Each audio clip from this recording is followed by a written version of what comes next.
नमस्कार मित्रों, मैं रेकी मास्टर मनीष शर्मा। आज हम बात करेंगे नकारात्मक ऊर्जाओं से बचाव के लिए। हम हीलिंग करते हैं तो देखते हैं अधिकतर लोगों में जो समस्या होती है 70 से 80% उसमें नकारात्मक ऊर्जाएं, तरह तरह की नकारात्मक ऊर्जाएं वही जिम्मेवार होती हैं। कुछ 20-25%, अधिकतम 30% दूसरे कारण होते हैं। व्यक्ति की नकारात्मक सोच, कोई और दोष ऐसा होता है। लेकिन नकारात्मक ऊर्जाओं में क्या क्या होता है? नकारात्मक सोच भी होती है, दूसरे के द्वारा दी गई नेगेटिव इंटेंशन, इसका बुरा हो जाए, या तंत्र मंत्र या भूत प्रेत, ऐसी बहुत सारे कारण होते हैं जो जीवन को उलट पुलट करके रख देते हैं। तो इसके लिए आज आपको कुछ प्रयोग ऐसे बताऊंगा जो हर प्रकार की नकारात्मक ऊर्जा, भूत प्रेत, बाधा, नजर दोष, उसको आप घर बैठे दूर कर सकते हैं। बहुत सारे लोग कई बार मैसेज करके बताते हैं कि उनको ऐसे भूत प्रेत लगा था, तो ये था, तो उन्होंने बाबाओं के पास गए, तांत्रिकों के पास गए, उसने 50,000 लिया, 1 लाख लिया और बाद में कुछ नहीं हुआ, समस्या वैसी की वैसी, या लाखों रुपए लग गए। तो आपको सिंपल प्रयोग यहाँ पे बताऊंगा। 1 रुपया जो लगेगा वो आपका खुद के हाथों से ही आपने लगाना है, कहीं नहीं जाना। एक तरह से फ्री के प्रयोग है। बहुत थोड़ा सा खर्चा है, 5-10-20 रुपए का खर्चा होता है, लेकिन हर प्रकार की नकारात्मक ऊर्जा नष्ट हो जाती है। बहुत बार हमें पता होता है कि इस व्यक्ति को नजर लगी है अथवा भूत प्रेत है किसी भी प्रकार का। उसके लिए पहला प्रयोग लहसुन की एक कली लेनी है। सबसे पहले किसी पात्र में, मिट्टी का पात्र अथवा कोई और बर्तन हो, उसमें आपने वो अग्नि जो है वो जला लेनी है। उसके कोयले होने चाहिए अच्छी तरह से, कोयले चाहिए, जलती हुई अग्नि नहीं। कोयले काफी सारे एक बर्तन में डाल लेने हैं। एक लहसुन की कली लेनी है, खाली एक पीस, पूरी गठी होती है उसमें से एक पीस निकाल लेना है। हींग लेनी है, लेकिन हींग ओरिजिनल होनी चाहिए, अच्छी कंपनी की लें। जो अधिकतर बाजार में आती है वो आटा मिक्स होती है, अच्छी कंपनी की हींग लेनी है।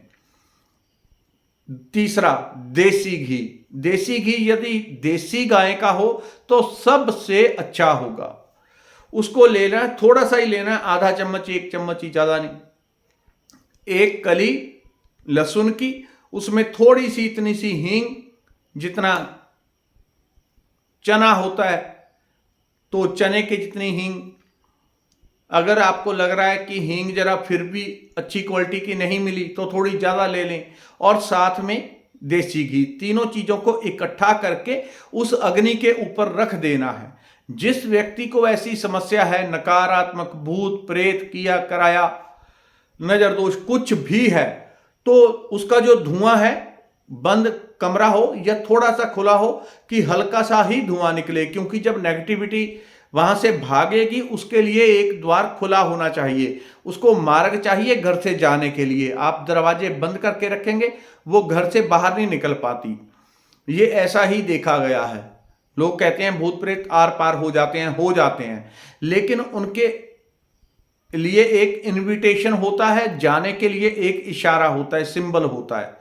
जिन लोगों के घरों के द्वार खुले ही रहते हैं उन घरों में नेगेटिविटी ऊर्जा, नकारात्मक ऊर्जा, भूत प्रेत भी प्रवेश कर जाते हैं। उनको लगता है उनके लिए आमंत्रण है, दरवाजा खुला है 24 घंटे, तो नेगेटिव ऊर्जा प्रवेश कर जाती है। घर के दरवाजे बंद होने चाहिए। मेन गेट है, चाहे वो बहुत जरूर से लॉक ना करो, लेकिन बंद हो, कोई आए तो खोल ले, नहीं तो नेगेटिव ऊर्जाओं के लिए एक तरह से आमंत्रण रहता है वो। तो आपने तीनों चीजों का धुआं जो होगा उस व्यक्ति को धुआं देना है, तुरंत वो नेगेटिविटी चली जाएगी। हो सकता है इस प्रयोग को 1 बार, 2 बार या 3 दिन आपको करना पड़े, लेकिन मैक्सिमम कम से कम 70% जो नेगेटिव ऊर्जाएं हैं तुरंत मुक्त हो जाएंगी। कुछ ऐसी होती हैं जिनका बंधन किया गया होता है, व्यक्ति के ऊपर छोड़ी गई हैं, तो वो चाह के भी बॉडी से नहीं निकल पाती। उनको तो फिर एक तरह से सर्जरी करके काट काट के ही निकालना पड़ता है, या किसी प्रकार का हवन करके, रेकी के द्वारा, मंत्र के द्वारा एक तरह से उसे भस्म करना पड़ता है, तब वो बॉडी से मुक्त हो पाती हैं। लेकिन एक तरह से खुले प्रेत जिनको कहते हैं, ऐसी लग गई अभी 4 महीने, हफ्ता पहले, 10 दिन पहले लग गई है, कुछ शरीर भारी हो गया, सर भारी हो गया, वो वाली नेगेटिविटी तुरंत बॉडी को छोड़ के चली जाएगी। दूसरा प्रयोग, ऐसे व्यक्ति को कपूर लेना है, भीमसेनी कपूर मिल जाए, या दूसरा उसको मसल के, अच्छी तरह से मसल के चेहरे और गर्दन के ऊपर लगाना है, बाजू के ऊपर मलना है। इससे नेगेटिव ऊर्जा का तुरंत दम घुटने लगता है और वो बॉडी से निकल के भागने लगती है। तीसरा एक और प्रयोग, एक दिया ले लें मिट्टी का, 4 मुखी दिया ले लें या कोई भी दिया ले लें। मिट्टी का दिया भी ना हो तो आटे का दिया बना लें, उसके 4 मुख बना लें। यदि आटे से बना रहे हैं तो 4 मुख बना लें। मिट्टी का है, 4 मुखी नहीं है, 1 मुख वाला है, तो वो भी कोई दिक्कत नहीं। अगर 4 मुख वाला मिल जाए तो और भी उत्तम रहेगा। उसमें बत्तियां डालनी है, एक उत्तर दक्षिण पूर्व पश्चिम, यानी कि चारों दिशाओं को। वो दिशाओं की तरफ करनी जरूरी नहीं है, समझाने के लिए बता रहा हूं। यानी कि 4 बत्तियां होंगी उसकी, चारों दिशाओं को उसकी 4 बत्तियां हो जाएंगी।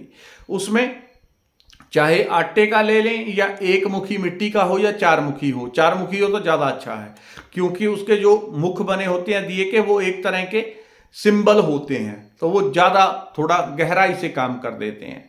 तो कोई भी वो लेके आपने उसमें 4 बत्तियां डालनी है, या 2 बत्तियां लंबी लंबी डाल दी तो उसके चारों तरफ हो गए। उसमें सरसों का तेल डाला जाएगा। सरसों का तेल डालने के बाद उस व्यक्ति के सर से पांव तक उसको उल्टा घुमा देना है। एक यहां से सर से शुरू करेंगे, एक उल्टा एंटी क्लॉकवाइज, 2 उतारा कर रहे हैं, 3 सर से पैर तक पूरा 7 बार ऐसे उल्टा घुमाने के बाद घर का जो मुख्य गेट होता है, इससे नेगेटिविटी लगी हुई है, हैवीनेस है, नजर दोष है, किसी की मेंटल ऊर्जा, नकारात्मक ऊर्जा किसी ने भेजी है, सब तुरंत नष्ट हो जाती है। व्यक्ति तुरंत हल्कापन महसूस करता है। बीमारी में बुखार है तब भी इस प्रयोग को कर सकते हैं, कोई वैसे बीमार है तब भी कर सकते हैं। तुरंत लाभ पहुंचेगा ही पहुंचेगा उसी टाइम। किसी को पूरा पहुंच जाएगा, किसी को आधा, किसी को 80%। तो लाभ का प्रतिशत अलग अलग होता है, क्योंकि नेगेटिव ऊर्जाएं अलग अलग प्रकार की होती हैं। तो उसको आपने मुख्य जो अंदर है कमरे के अंदर ना करके मुख्य दरवाजे के बाहर जला दें, यानी कि आंगन में जला सकते हैं, या ऐसे आंगन में जहां से चारों तरफ से खिड़कियां खुली हैं, हवा आर पार क्रॉस होती रहेगी, वहां रख के जलाना है। करना कब है? इसका सर्वश्रेष्ठ समय संध्या का, जब सूर्य डूबा है अभी या डूब रहा है, वही सबसे अच्छा समय है। उस समय पे कर दें। यदि कभी वो समय चूक जाए तो रात में भी कर सकते हैं, लेकिन ज्यादा प्रभाव तब मिल जाता है जब सूर्य अस्त हो रहा होता है, संध्या का समय होता है। सूर्यास्त से 15 मिनट पहले, 15 मिनट बाद का, यह संध्या का समय। इस समय पे इस प्रयोग का सर्वोत्तम फल मिलता है। तो ये नेगेटिव ऊर्जाओं को भगाने के कुछ प्रयोग थे। धन्यवाद, नमस्कार।